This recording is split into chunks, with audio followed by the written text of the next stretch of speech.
So the Mongols won Yala Compass recently, and one of the ways they did that is they had 9-10 Out AWPed Dev1ce 8-3 on Ancient in the semi-final, and I wanted to look at exactly how that went down. And the reality is, it's not actually just 9-10 hitting every shot or anything like that. He actually has a good number of whiffs, but he does so many things right that I wanted to highlight. So to begin with, the first round here, it's not going to be the craziest kill, but it's going to showcase what they're doing. They go for a very fast A hit, knowing the way Astralis is likely to rotate, and because they have an AWP on such an early round, you actually have Dev1ce is going to be rotating in, not expecting this. They actually don't have information that this isn't smoked off, so it's just a quick rotate in, and a very easy kill for 9-10 to close out the round. Kind of an unfair round to include, but it is the reality. And while I said 9-10 wasn't hitting every shot, which is true, Astralis also wasn't playing perfect, or they were giving him some opportunities to hit extra shots as well, because you can see Yabi jumping up Cat here, so 9-10's gonna peek out through the smoke as it goes down. He's got a good angle, and this should be a kill onto Yabi, but he's slightly blind. Now, Yabi should know he has an AWP here, and he probably shouldn't give him another opportunity, and that's why 9-10 is kind of looking around, but Yabi does give him that chance, and that puts them into a 4v3, which is actually very winnable for the T's here. Not exactly a situation that they can't turn around into their favor, and they actually will start making their way forward, because they make their way into middle here, and then all they have to do is check Stairs' position, and they don't. So Astralis were leaving some openings, but if we look at the way 9-10 is playing, it's traditionally exactly how you would think would do terribly against Astralis, or especially against Dev1ce. Dev1ce more known as like a positional AWPer, someone that's going to be locking down angles and not giving any opportunities for people to actually get anything done. And what's going to happen in this round is Yabi, or 9-10 rather, is going to lead into B dry late round, because his team is 3v5. This is a great way to try and get back into the round to get something going, because if you do get the kill on a bro there, you actually can just open up the B site and win the round, but he doesn't. And again, the idea is that 9-10 isn't just having this life game, and he's not playing some style that should just dominate Dev1ce. The reason that this is important, that 9-10 did kind of out AWP Dev1ce in this series, is because he is playing fairly normally, and he's just getting the better of Dev1ce. So in this round, they're already 3v4. Dev1ce is going to be jumping up Cat here, and they're actually just going to trade damage. Now, from Dev1ce's POV, he just shoots as fast as possible and doesn't quite get the kill. 9-10, I believe, hits a fairly nice shot here to actually get a chance. Both of them probably should have got this kill, but both of them just actually, they tag each other. So no kill actually gets traded, but yet they still end 8-3 in AWP versus AWP duels. I don't think anything else happens in this round. So one of the things MongolZ does is on the very first gun round, round 3, after losing pistol round, one of the things T-sides like to do in this situation is they like to hit A. In fact, MongolZ did it themselves because they know that there's no AWP on round 3, so they like to put a lot of pressure on A. But what MongolZ do here, when they actually have 9-10 go AWP no armor, which you're really not expecting at all if you're Astralis, right? You're expecting them to probably just not have an AWP, maybe they have 9-10 with just an M4 and they'll get an AWP a little bit later into the half, but they do get the AWP, and that AWP absolutely catches Astralis off guard. So one little kill, bro was trying to get fast control there, maybe draw out some utility, maybe they could go back A a bit later in the round. Instead, it's a kill for 9-10, and it's a risk, absolutely, but it works out perfectly. And if we look at how it went for MongolZ on their first round, Astralis is actually doubling up A here, but A is not the easiest place to hold when you have no AWP. You have to actually take some straight up gun duels, especially because one of their players there, I believe Stair, had just a FAMAS, right? So you can't really play the greatest positions there, and you can just aim duel out A. You're going to draw out their smoke, you're going to draw out their mollies early, and then eventually they're just going to have to take a fight. And in this case, the MongolZ won it even when Astralis had 2 players there. So obviously the MongolZ have a lot of faith in the way 9-10 ops and his ability to get things done, even without armor, even fairly close up. And I'm going to show this round 21. This is the least important round or kill he probably gets on Dev1ce, but it is a kill that allows him to keep and maintain his AWP, which does matter. It's again a slightly unfair fair kill that he gets on Dev1ce. Still, if he hadn't got that kill on Dev1ce, if he had missed that shot, or if he had been too scared to peek that angle, then these pistols probably do collapse on him and take the AWP out of his hands. So you can't underestimate holding on to the AWP in situations like that. And sometimes you have to be a little aggressive to make contact early when they're chasing in something like a 4v1. They have so much time to chase. But in the very next round, it's actually going to be Dev1ce getting the kill in the other direction. They have this nice little run boost actually that lets 910 get this very fast catwalk peek. He's going to get a kill, and similar to how Yabi re-peeked on 910 earlier, it's going to be Dev1ce that gets a second chance actually to kill 910. But if you notice something, Blitz actually blocks him here. So 910 was trying to unpeek, but he couldn't because Blitz was running right next to him and they were running into each other. And from Dev1ce's POV, that makes this just a really easy shot. But it's been a long time since I've seen this type of thing. He's just standing in the open. Actually, it's only his arm. I mean, Dev1ce is not really missing shots. He hits him in the shoulder there. There's not a lot of body showing to hit that shot, but he does kill him. And it does turn this round into a 3v2 for Astralis that, you know, I take it back. Again, Dev1ce does miss some shots. He's hitting some really good shots, but that shot on the Blitz should be a freebie. That should just turn the round in their favor. And given that it's 11-10, it feels very possible that that could have changed things entirely. Mongols do win this. If Mongols lose this, this game certainly could have gone in a completely different direction. Watching this back in the edit, I wanted to highlight one thing, because if we look at the timing of when Dev1ce died, you're going to notice something very important. So Dev1ce has Stown and Jabby that get through to the CT side of B site here. And I think they're kind of thinking, should we support Dev1ce and let him get over to us and actually just bring this B, or help him get to us so we can go A? Or should we just abandon and go A ourselves? And I think this might be a bit of an IGL debuff, because he might just be looking at his radar here thinking, what are they going to do on the other side? Am I telling them to go A? Am I linking up with them? What am I doing here? He's thinking about it. And when you're thinking about that type of thing, even if you're looking at your screen, it's underrated. That extra mental processing that goes into what call am I making here can lead to missing a shot like this. And so I think he might either be looking at his radar, or at least just thinking about what they're doing in that round, which could very well just be essentially an IGL debuff situation, where if he's not IGLing, he's not thinking about that in quite the same way, and he might actually hit that shot. So not to get into the what ifs too much, but round 27, we're in overtime. This is the last round of CT side in the first half, and this is what 910 likes to do a lot. He really likes nading this smoke, and lots of teams do, and you can see why sometimes not smoking that can be beneficial, because if you can just get an AWP that lines up onto this angle and holds this rather than smoking it off, he can shut down the rotate, because you're not gonna have an AWPer just stare at a smoke, right? So if you don't smoke this the way the Mongols was doing, sometimes you can actually catch people rotating and avoid this. But 910 actually misses his nade here, still gets a shot off, and then he just goes straight through the smoke because his teammate survives. So because MongolZ, they didn't really play a player directly on the A site here, they were playing off of site. Astralis go for the rush.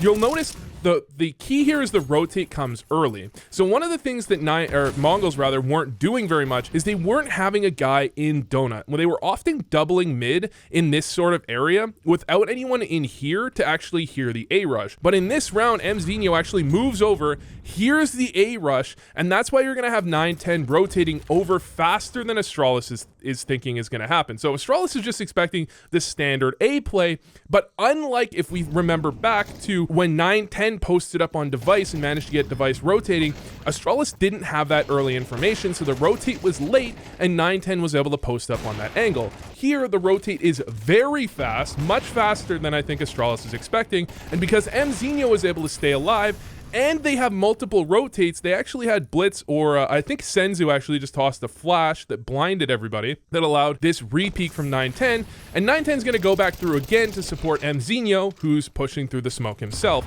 And this smoke in donut, yeah, this is an MongolZ smoke. I thought that was just a bad Astralis smoke. That allows MongolZ to get out behind the smoke, and that means that 910 can come through the smoke and fight alongside his teammate with these sorts of angles. And now you have Astralis in a 3v4. They could, in theory, go back, but Yabi's kind of trapped. So they actually really do have to fight over the A site here. But with the molly behind default, 910 will just give it up. And then he's just able to hold down on this sort of angle. And eventually, so this is 910 getting the better of Dev1ce, but Dev1ce has really no choice but to go for this play because of the smoke and because of the way that Mongols have played this. So because of the smoke from the Mongols, it creates a lot of lurk opportunities, and Dev1ce simply has to clear around here. He just has to clear this angle, but they have no flash, they have no smoke themselves, they have nothing that they can do, so you really can't blame Dev1ce for that death. Although 910, you know, if he misses that shot, similar to how Dev1ce missed the shot on Blitz, that round would have collapsed pretty quickly if he doesn't land that. But I mean, this is the perfect angle, right? This is why 910 was posted on this angle. This is a perfect angle to rotate in for an AWPer and just set up and get yourself a bunch of kills. And that's exactly what 910 did here. But the way the Mongols set this up is they allowed 910 to get aggressive with that AWP, then he hit his shots to close out the round. So I'm skipping over what was kind of a meaningless kill. I believe there were like 4v1 and 910 got a kill on Dev1ce again. This is a round where, again, Dev1ce is actually going to get the better of 910 this time. He's going to get a kill, but the key is, remember what happens when 910 gets kills on Dev1ce. It seems like whenever 910 gets a kill on Dev1ce, he's turning that into more kills and punishing Astralis for not having an AWPer. But when we have Dev1ce here going to get a kill on 910, he's not going to be able to do quite the same thing. So 910 holding the angle, Dev1ce peeks into him. That's a nice kill, and 910 in theory is supposed to win that, but I believe 910, he's more thinking that Dev1ce is going to be in cutout and not peeking from the other side, because it's kind of weird to be peeking from the other side in this type of situation. So he's just not looking at the right spot, which is fair. That'll happen sometimes, and Dev1ce is probably going to win that the majority of the time. But then he walks right back out middle. So the Mongols, they have 3 players there initially. They lose one. Then Dev1ce is just in the middle of the open here. And that's just a freebie for MZinho. He's going to get that every single time. What they don't do, though, is they actually don't smoke house. And I think that's what catches Dev1ce off guard. They go for this flash peek before the smoke lands. And so if the smoke landed, Dev1ce might jump into cutout here, or he might run back donut really quickly. Instead, without that smoke down, Dev1ce is thinking, okay, they might just be walking out here to try and get space. Wrong. They actually throw the flash, then have the smoke land afterwards. That's something you see a lot on like Inferno, where you might pop into B and then have the CT smoke land afterwards. But in this case, even though Dev1ce got a kill onto 910, it doesn't convert into an extra kill, and the Mongols actually have a really good way back into the round, but they don't win, and we end up into another overtime. And just remember back, if Dev1ce had hit that shot onto Blitz, we might have just ended this one in regulation. So I went through this first to note down what rounds the kills were picked up for either player, and this one is noted down as fairly meaningless duel. Dev1ce is posted up. So I think it's just an A hit, and they're just not expecting Dev1ce to be in this spot. 910, what's happened several times in this game is 910 has moved his way up and then posted on this angle here, or what we saw previously is he came out and posted on that rotate. But in this case, they go for an A rush, and it's actually a double up on A from Astralis, and with Dev1ce in that position, unless Dev1ce whiffs, he's just dying every single time, right? I keep almost calling Mongols 910 rather than the player, but I think this round is key to how the Mongols actually come out with this game win, because 910 really hasn't been opening B at all. I think this is his first time opening B this entire game. So when you go for this boost, Yabi's going to boost up Dev1ce. Generally, you would flash off this exact angle that 910 is playing, but because he hasn't played here almost all game, Astralis is getting a bit lazy. I mean, we're around 38 here. This is really late into the game. If there's no AWPer playing here the entire game and Mongols haven't been double opping at all, then you can get away with not flashing this, because if you flash it, you might push the rifler off. You want to peek into a rifler there, right? And so if the rifler's holding that, no flash, he continues holding that, you peek into him, you can get the kill. But in this case, because they're not expecting 910, because they're so late in the game before 910 plays that, Dev1ce just walks right into the angle and 910 gets the kill. That basically secures this round, although that lurk from Bro really should have actually put the round back into Astralis' favor. So this is why they haven't been playing 910B. They've generally been playing 910A quite often to stop this type of lurk from Bro. But once 910 is spotted and the round starts to go sideways, in this type of situation, this is a great timing for Bro to go for this sort of lurk. You know the round's kind of screwed anyways, you take the risk. They had seen 2 players in middle and 910B, which means there's a good chance A is empty, and A is in fact empty. Then he spots 910, and 910 I don't think he's ready for this. From Bro's POV, it looks like he's seen, but I think 910 Oh, he does see him. It's just really unfortunate timing there for Bro, because if Bro gets this kill, this round is it's going to be hard to win for the Mongols, but I'm not entirely sure who wins this regardless. MongolZ rotating in here, yeah, he's just aggressive. One of the things MongolZ does have is these CT rotates. They often catch timings and just a level of aggression that Astralis isn't quite ready for. They're in the midst of throwing utility, and the rotate comes in at that exact moment. So it's kind of big. If Bro had got that kill onto 910, we're probably seeing this round go Astralis's way.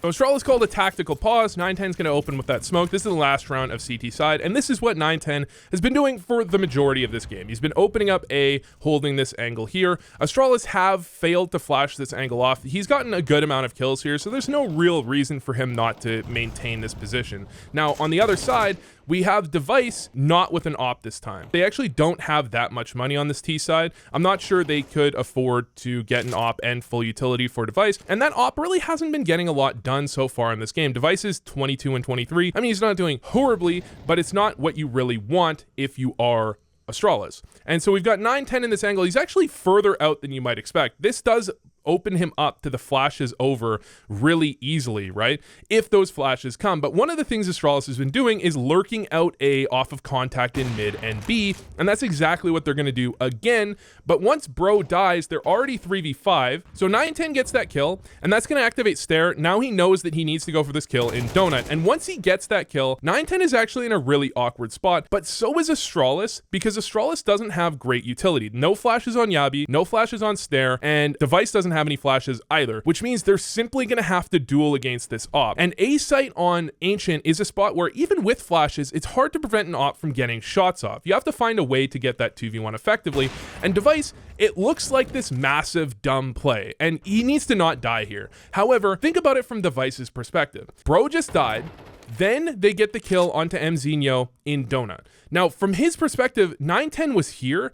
910 could and likely is going around this way. He could be trying to rotate back around to get to this type of angle, because this is really hard to deal with. This is really hard to deal with. This is really hard to deal with. They have no smoke again. They're using so much utility early on in the round that, again, this AWP is just able to lock down so many angles. And what Dev1ce can't afford is he can't afford if 910 perhaps came out, went to here, and then just kills Stare, and then can focus back on Dev1ce, right? He wants to try and get to a position like he wants to get here, where if Stare gets shot, that Dev1ce can instantly pivot and trade. And Stare is thinking the same thing. They're both too disconnected to trade off of each other right now. So they're desperately trying to get in a position where they can trade, and that does mean you have to take a risk, and in this case, Dev1ce probably could be jiggling that to try and take out a shot or something. He's just really not expecting 910 to be in that position, and he needs to get some room on the map. Unfortunately for him, 910 committed heavy on the A main side. Now, if Stare had just continued forward, 910 might have just died in the side there, and the round could have gone terribly, but 910 took a bit of a calculated risk there,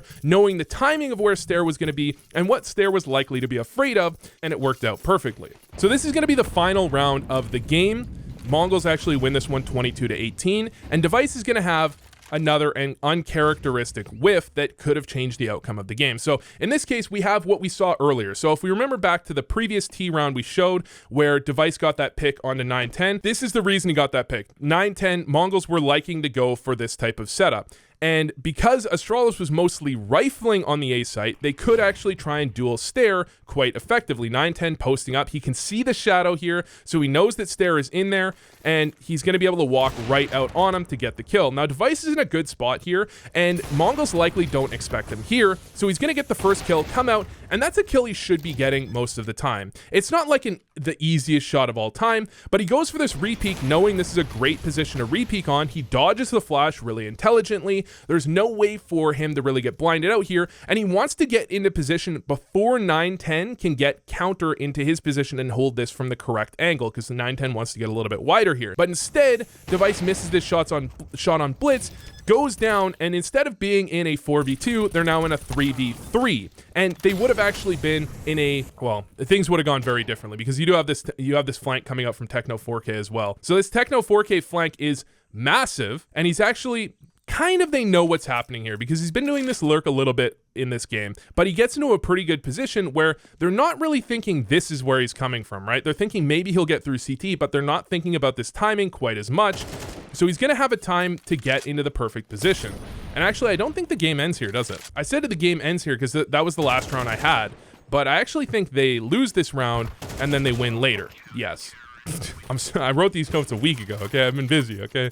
So the problem is that was my last note because that was the last kill 910 gets on device, and I don't think 910 has anything too interesting going in the rest of this game. So one of the reasons you have to think about this smoke is with this smoke down, sometimes 910 has been able to use that to get to this type of position and then set up and post on that angle that Stair was playing in the previous round and get himself into a good position. So that's one of the worries you have to think about when throwing that smoke early. But again, 910 locking down the rotate here, which is exactly what MongolZ have been doing all game long. There are risks in this, right? There are risks in doing that because you have an extra angle you have to worry about. But the reality is that if you can set up on that angle and you have people holding everything, that it's an amazing angle to be holding. And with donut control, I mean, MongolZ just kind of ran over Astralis in that round, if we're being honest. They had donut control, they had temple control, all they needed was 910 to watch the flank. He gets the kill, 22-19. But you can see in that game, it wasn't just about 910 out-opping Dev1ce. I think Dev1ce made some clear mistakes there that allowed 910 into some rounds that, you know, if Dev1ce gets that kill from donut, he probably posts back up and 910 has to walk into him because they didn't have the utility to push Dev1ce out of that angle otherwise, and then he probably gets another kill on Dev1ce. So one of the things that was happening there is that Dev1ce was missing some kills that would give him position to kill 910 later in the round, whereas 910 was closing out those kills onto the riflers that then allowed him to get the kills onto Dev1ce later in the round, or even later in the game when we talk about that B hold where Dev1ce peeked right into 910. But that was a really interesting game, and I think that was a bit of a story of the Oppers, but also a bit of the stories of the way the teams are playing to set up their Oppers and allow their Oppers to actually frag out.